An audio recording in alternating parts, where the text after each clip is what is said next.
Hello दोस्तों, क्या हाल चाल है आप लोगों के। बहुत दिन बाद वीडियो बना रहा हूँ, है ना। जैसा कि आप लोगों को पता है कि मैंने एसएससी एमटीएस 2024 एग्ज़ाम को क्लियर किया था और एक पोस्ट मेरे को अलॉट हुआ था जीएसटी डिपार्टमेंट में, हवलदार का, है ना। जो एमटीएस और हवलदार दो मिलाकर आ रहे हैं अभी एसएससी एमटीएस में, तो वो एक पोस्ट मिला था मेरे को हवलदार का, जो कि हैदराबाद जोन में मिला था मेरे को। ठीक है ना। तो 6 महीने में वीडियो नहीं बनाए, एक भी इसके पीछे एक रीज़न है। तो एक बात मैं आप लोगों को पहले बताना चाहूँगा कि आप लोग कोई भी पोस्ट अगर आप लोगों को मिलता है तो आप लोग ट्राई करें कि आपको होम स्टेट मिले या आसपास का स्टेट मिले।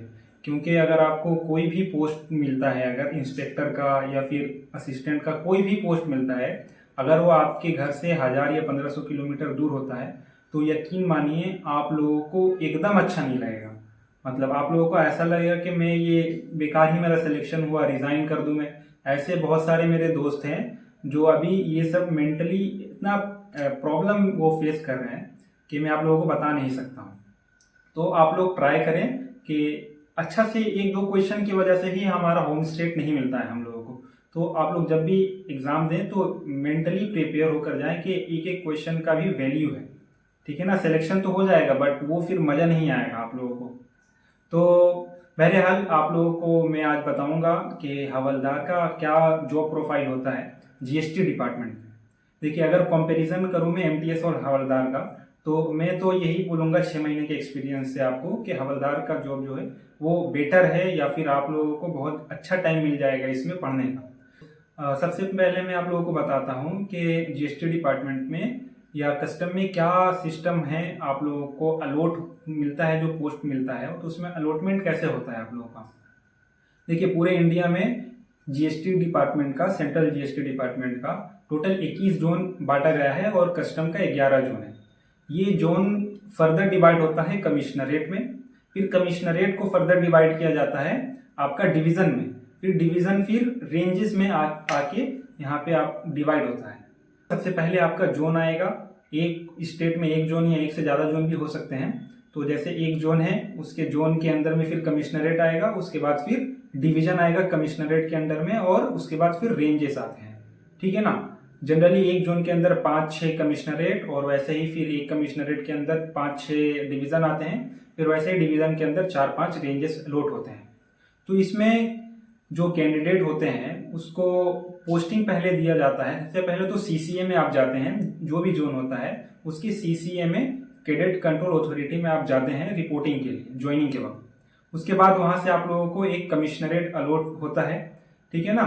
फिर कमिश्नरेट में जब आप ज्वाइन करते हैं तो फिर वहां पे देखा जाता है वैकेंसी कहाँ पर है।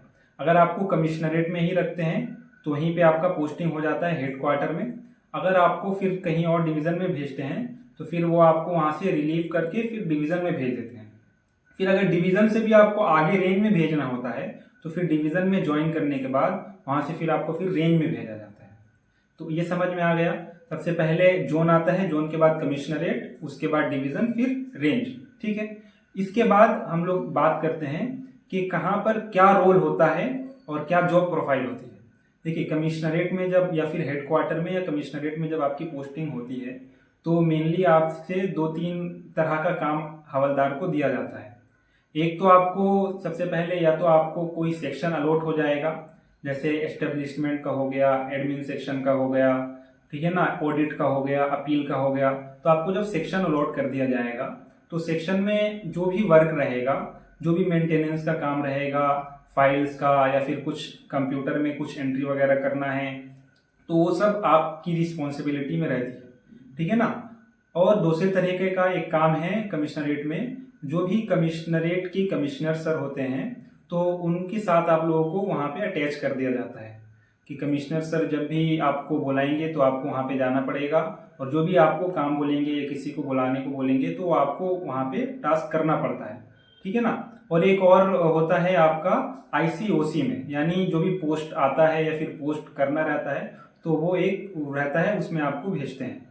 तो ये 3 तरीके का, 4 तरीके का जो भी है ये वर्क रहता है हेडक्वार्टर में या कमिश्नरेट में। फर्दर फिर कमिश्नरेट से आपको अगर कहीं डिवीजन में भेजा जाता है तो डिवीजन में आप लोगों का काम जो है मेनली यही सब रहता है। जैसे आईसीओसी हो गया, मतलब आपको पोस्ट ऑफिस से पोस्ट आपको करने जाना होगा, या फिर आपका फिर पोस्ट आता है तो वो लेना होगा, ठीक है ना। फिर उसमें आपका दूसरा एक टाइप हो गया वर्क का, आपको फिर वही सेक्शन अलॉट हो जाता है डिवीज़न में ही, कि आपको एडमिन सेक्शन में एडजुडिकेशन में रहना होगा, और जो भी फाइल मेंटेनेंस होगा या फिर एंट्री करना है या लैपटॉप पे कुछ काम करना है कंप्यूटर पे, तो फिर आपको करना है।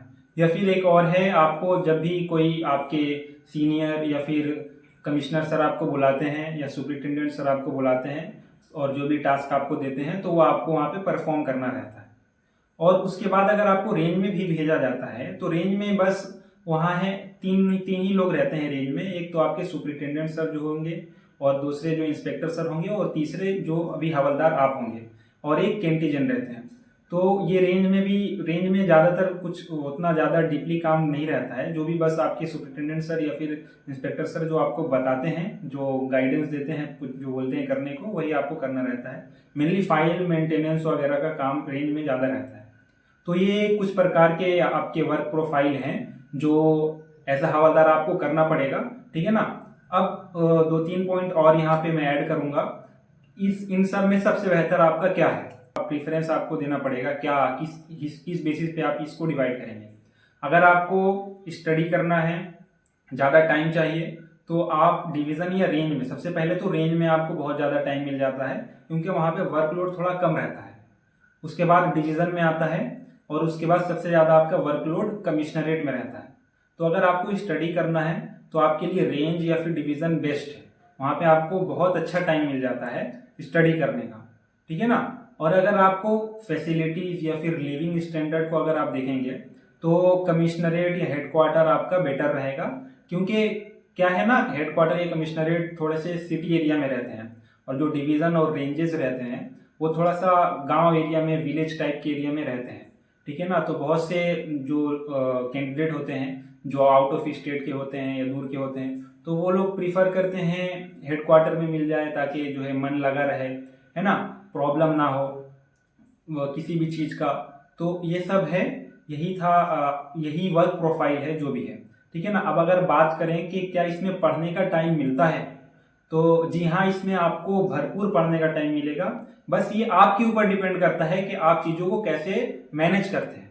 अगर आपके अंदर वो खूबी है, वो आपके अंदर टैलेंट है कि आप चीज़ों को अच्छे से मैनेज करके अपने सीनियर से सपोर्ट लेकर, तो आपका अच्छा से स्टडी हो जाएगा।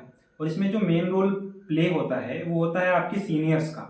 अगर आपके सीनियर्स सपोर्टिव होंगे, कोऑपरेटिव होंगे, तो फिर आपका कोई प्रॉब्लम नहीं होगा, आप एकदम चिल लेकर एकदम पढ़ सकते हैं, ठीक है ना। और आपको अच्छा टाइम मिलेगा पढ़ने का, और आपको अगर कोई भी काम होता है तो आपको अलाउ भी कर देते हैं। लकीली मेरा ये यहाँ पे ये बेनिफिट मिला कि मेरे जो सीनियर्स हैं वो लोग बहुत अच्छे हैं, बहुत कोऑपरेटिव है एंड सपोर्टिव है।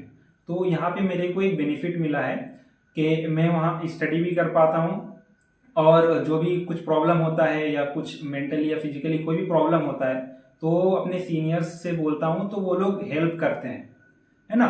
तो ये डिपेंड करता है आपके सीनियर्स के ऊपर, ठीक है ना, और आपकी वे ऑफ टॉकिंग के ऊपर कि आप कैसे उनके साथ बिहेव करते हैं, क्या रिलेशन आपका है उनके साथ, ठीक है ना।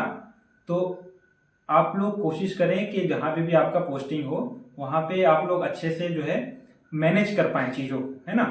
और कोशिश करें कि कहीं पर भी रहें, आप जॉब लेकर हमेशा पढ़ने की कोशिश करें, है ना। ताकि अगर आपका बाहर में भी होता है, आपके अपनी स्टेट से बाहर में, तो आप थोड़ा सा एफर्ट लगाकर अपनी स्टेट के आसपास के एरिया में या फिर पोस्ट को आप लेवल अप कर पाए अपना, है ना। और अभी एमटीएस का जो है वैकेंसी भी रिवाइज हुआ है, 7,900 कुछ वैकेंसी, अभी फिर से 7,948 वैकेंसी फिर से अभी देखा गया, रिपोर्ट किया गया है। मतलब टोटल वैकेंसी इतना ही है, 7,948 के आसपास, मतलब 8,000 के आसपास मान के चलिए। तो एक अच्छा जो है ऑप्शन है आपके पास। अभी ये एग्जाम एमटीएस का मान के चलिए अब दिसंबर लास्ट या फिर जनवरी से आपका स्टार्ट हो जाएगा, ठीक है ना। एक महीना आपके पास टाइम है अच्छा से, अभी एक महीना अच्छा से अगर रगड़ देंगे आप लोग तो ये निकल सकता है, क्योंकि दो ही सब्जेक्ट पे ये डिपेंड कर रहा है, इंग्लिश और जीके में, है ना। तो आप लोग अच्छे से पढ़िए। बाकी अगर कोई भी प्रॉब्लम होता है, कुछ भी पूछना रहता है, तो आप लोग कमेंट कर सकते हैं या फिर टेलीग्राम पे भी पूछ सकते हैं, है ना।